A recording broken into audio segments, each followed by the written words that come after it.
Presiden keempat Indonesia Bapak Abdurrahman Wahid pernah berkata, "Menyesali nasib tidak akan mengubah keadaan. Teruslah berkarya dan bekerjalah yang membuat kita berharga." Kalimat tersebutlah yang terus melekat dalam pikiran kami hingga mendorong dan membuat kami sebagai generasi muda untuk selalu semangat dalam berkarya sekalipun di situasi pandemi yang sedang melanda. Assalamualaikum warahmatullahi wabarakatuh. Shalom, Om Swastiastu, Namo Buddhaya, dan salam kebajikan.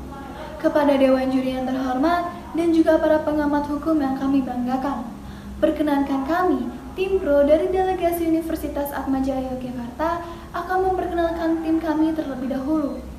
Saya, Silviana Febrerustandi, selaku pembicara pertama yang akan menyampaikan dasar argumentasi dari tim pro dan akan dielaborasikan oleh dua rekan saya, yaitu Monika Asmita Tampu-Bolon yang berdiri sebagai pembicara kedua yang bertugas untuk menyampaikan argumen serta memberikan data dan fakta-fakta berdasarkan konstruksi berpikir tim pro.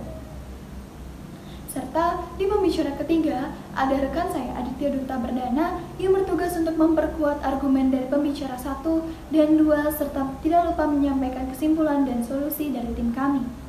Stimulus ekonomi pemerintah memberikan kepastian hukum bagi pengusaha makro dalam menghadapi resesi ekonomi akibat COVID-19. Itulah bunyi musik kita pada hari ini. Seperti yang kita ketahui bersama, permasalahan stimulus pemerintah dan penanganan ekonomi dalam pandemi bagi pengusaha makro itulah sebuah topik yang sedang hangat diperbincangkan baru-baru ini. Tetapi tidak hanya sampai di situ. Kami mengajak Dewan Juri yang terhormat untuk melihat kembali ke belakang sedikit. Seperti yang kita ketahui, pada awal Maret tahun 2020 menjadi awal penyebaran virus COVID-19 di Indonesia, yang sampai hari ini masih belum terselesaikan. Penyebaran virus ini yang begitu cepat mengakibatkan terjadinya masalah sosial dan ekonomi yang terjadi hampir di seluruh dunia termasuk di Indonesia. Indonesia adalah salah satu negara yang terpapar dari virus ini. Wabah COVID-19 bukanlah hanya sekedar wabah biasa, melainkan sudah menjadi keresahan dan permasalahan kemanusiaan di dunia. Dampak yang paling terasa akibat adanya wabah ini ialah dari sektor ekonomi. Karena dari sisi ekonomi sangat jelas berdampak keras baik secara individu, perusahaan, maupun pemerintahan di seluruh dunia. Hingga menyebabkan minimnya realisasi penanganan yang dapat menghambat pemulihan ekonomi nasional di tahun 2020. Ekonomi ialah salah satu fondasi yang ada di dalam kehidupan manusia. Adanya ekonomi dalam kehidupan manusia tersebut menuntut negara untuk membuat aturan kebijakan tentang perekonomian agar ekonomi yang ada di masyarakat, warga negara, terlebih khususnya yang ada di Indonesia, terjamin. Kita dapat melihat dari situasi dalam masa pandemi. Dampak kepada ekonomi di Indonesia sangatlah besar. Maka dari itu, Presiden Republik Indonesia Jokowi pada tanggal 31 Maret 2020 menerbitkan kepastian hukum sejumlah rangkaian stimulus yang dirangkum dalam Peraturan Pemerintah Pengganti Undang-Undang Nomor 1 Tahun 2020 yang telah menjadi Undang-Undang Nomor 2 Tahun 2020 mengenai kebijakan keuangan negara, stabilitas sistem keuangan untuk penanganan pandemi rangka menghadapi ancaman perekonomian nasional dan stabilitas keuangan. Stimulus ekonomi adalah seperangkat aksi yang dilakukan oleh pihak pemerintah untuk menggairahkan kembali sektor swasta melalui berbagai macam kebijakan. Kebijakan yang dikeluarkan oleh pemerintah dalam melakukan intervensi ini keduanya ditempuh untuk mengantisipasi memburuknya kondisi perekonomian. Adapun kebijakan tersebut yaitu ada dua. Kebijakan fiskal ini diambil oleh pemerintah untuk mempengaruhi arah perekonomian nasional, untuk menjaga stabilitas harga barang dan jasa agar terhindar dari inflasi dan mencapai kestabilan nasional.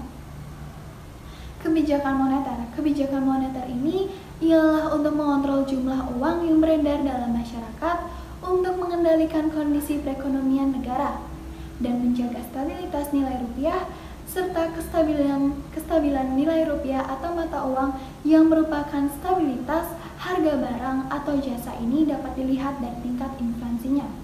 Langkah yang diberikan oleh pemerintah tidak hanya melindungi warga negaranya dari penyakit, namun perekonomian masyarakat merupakan tantangan kondisi perekonomian Republik Indonesia. Sri Mulyani, Menteri Keuangan, menyebutkan bahwa dampak krisis ekonomi akibat pandemi kali ini berimbas kepada seluruh lapisan masyarakat. Maka dari itu, kita dapat melihat dari kebijakan keuangan negara atau APBN yang telah menjalankan program ekonomi nasional bertujuan untuk mempertahankan serta meningkatkan kemampuan ekonomi baik bagi para pelaku usaha dari sektor real dan sektor keuangan. Dilaksanakannya program ini melalui penyertaan modal. Biaya yang dikeluarkan dalam rangka program pemulihan ekonomi nasional bukanlah merupakan kerugian, karena dalam pasal 27 Peraturan Perundang-undangan Nomor 1 Tahun 2020 yang berisi tentang pelaksanaan kebijakan pendapatan negara di bidang perpajakan, keuangan daerah, pembiayaan, kebijakan stabilitas ekonomi nasional, itu semua merupakan biaya ekonomi untuk penyelamatan perekonomian dalam situasi krisis. Seperti yang kita bisa lihat, Indonesia telah resmi memasuki masa resesi. Resesi ekonomi adalah perlambatan atau kontraksi besar-besaran dalam kegiatan ekonomi, baik penurunan yang signifikan umumnya mengarah pada resesi. Meskipun resesi ekonomi tidak dapat dihindari, bukan berarti Indonesia harus pasrah dan atas kondisi ini. Berbagai upaya yang telah dilakukan secara bersama karena bukan hanya pemerintah, tetapi juga kalangan dunia, usaha, dan masyarakat agar Indonesia tak berlama-lama terjebak dalam resesi ekonomi. Jadi, tim kami mendukung penuh akan mosi yang diperdebatkan karena pemerintah sudah memberikan kebijakan stimulus yang merata dan menghasilkan hasil yang baik berkat adanya stimulus yang sangat merata kepada pengusaha makro. Profesor Edward Omar Sharif, seorang guru besar hukum pidana Universitas Gadjah Mada, pernah berkata, "Law is the art of interpretation," atau hukum adalah seni berinterpretasi. Seperti yang sudah disampaikan oleh rekan saya yang sangat baik dan sangat mantap, maka izinkanlah saya selaku pembicara kedua mengelaborasikan argumen dari pembicara pertama tersebut dan juga memaparkan data-data konkret mendukung argumentasi kami. Seperti yang dikatakan di awal, Indonesia telah resmi memasuki masa resesi. Dalam masa pandemi ini, dampak kepada ekonomi di Indonesia sangatlah besar.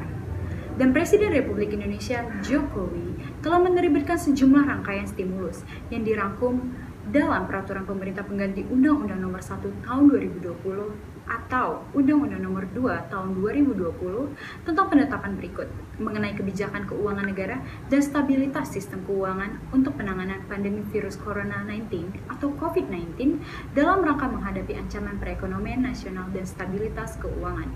Adapun sejauh ini bentuk dari penerbitan Undang-Undang Nomor 2 Tahun 2020 ada maksud jelas dari pemerintah untuk melindungi masyarakat dari ancaman COVID-19, baik kesehatan, keselamatan, dan kehidupan sosial ekonomi di sini. Lahirnya Undang-Undang Nomor 2 Tahun 2020 merupakan upaya pemenuhan hak konstitusional para pemohon untuk mendapat perlindungan dan penghidupan yang layak pada saat terjadinya bencana luar biasa akibat COVID-19. Dan pemerintah memiliki jawabannya. Adapun substansi yang dijabarkan dalam Undang-Undang Nomor 2 Tahun 2020 mengenai penetapan peraturan pemerintah pengganti Undang-Undang Nomor 1 Tahun 2020 tentang kebijakan keuangan negara dan stabilitas sistem keuangan untuk penanganan pandemi Coronavirus Disease 2019 atau COVID-19. Dan atau dalam rangka menghadapi ancaman yang membahayakan perekonomian nasional dan atau stabilitas sistem keuangan menjadi undang-undang. Kepastian hukum dari pemerintah yang dapat dilihat dalam bentuk perpu atau undang-undang tersebut dapat sangat mendorong stimulus ekonomi dalam hal ini. Kami dalam hal ini mencatat bahwa pertumbuhan ekonomi naik akibat realisasi stimulus fiskal yang dilakukan pemerintah. Contohnya adalah insentif pajak termasuk penundaan pembayaran pajak, yaitu insentif pajak berupa PPh pasal 21 selama masa pandemi COVID-19. Kita perlu melihat beberapa aturan hukum terkait. Setidaknya hingga saat ini terdapat dua jenis insentif pajak untuk PPh pasal 21. Pertama, PPh pasal 21 yang ditanggung oleh pemerintah atau PPh pasal 21 DTP. Kedua, pembebasan dari pemotongan PPh pasal 21, yang mana juga diketahui bahwa pemerintah kembali memberikan relaksasi perpajakan tambahan untuk mengatasi dampak COVID-19 melalui penambahan alokasi anggaran untuk PPh 21 DTP sebesar 8,60 triliun rupiah yang diatur dalam Perpres nomor 72 tahun 2020.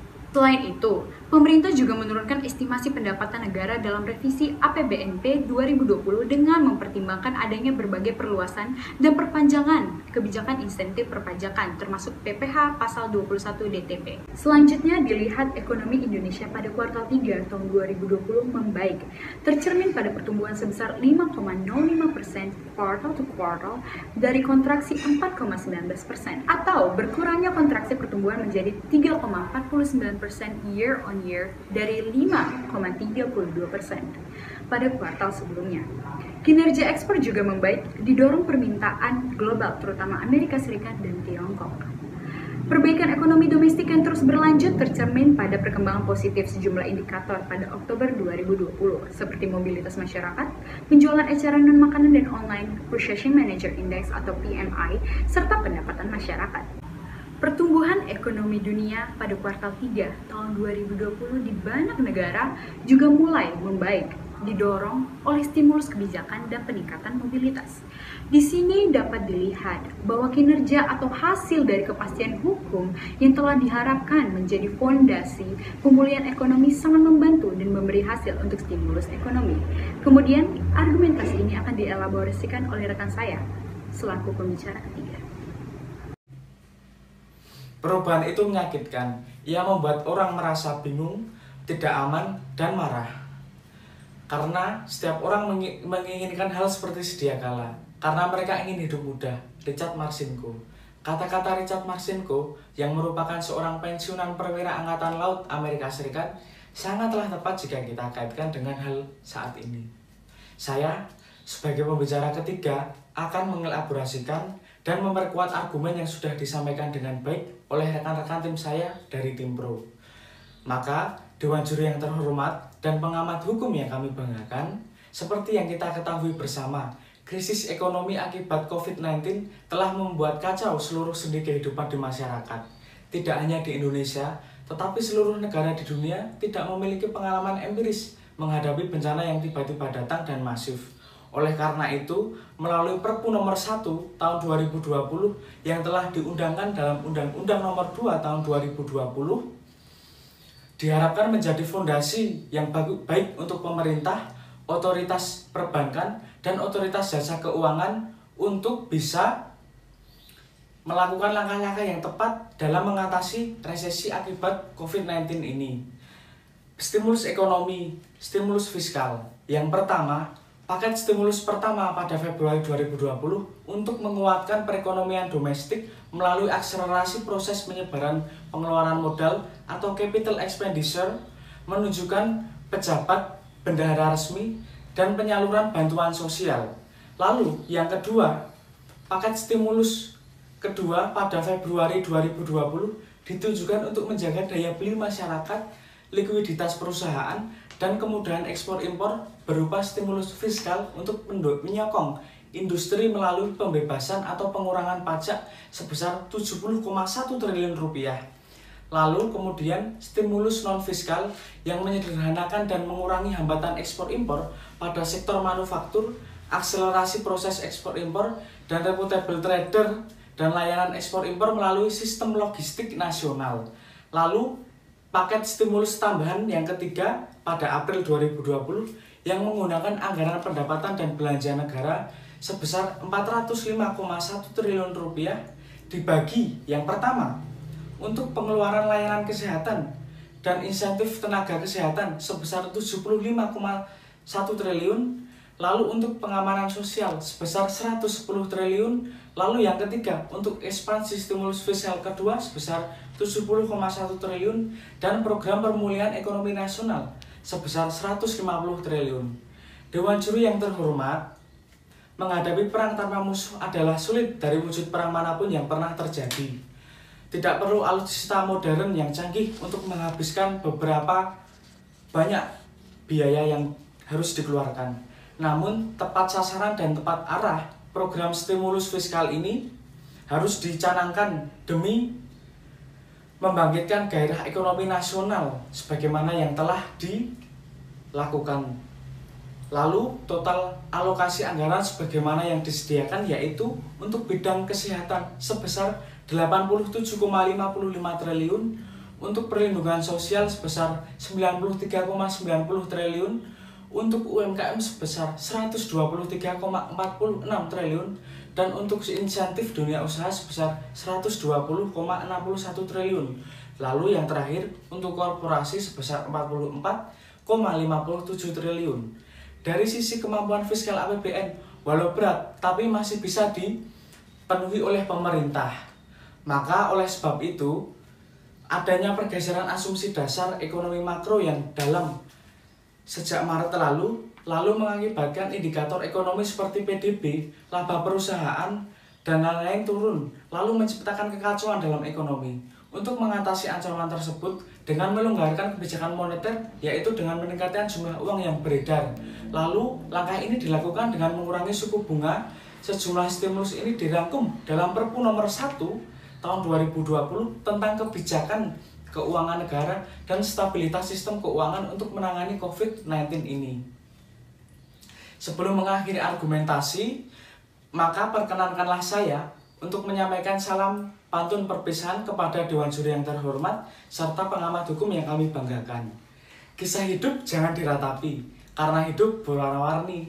Terima kasih sudah mendengarkan kami. Semoga Dewan Juri memilih kami. Jalan-jalan mengelilingi bumi, tak lupa mampir ke Esa Unggul.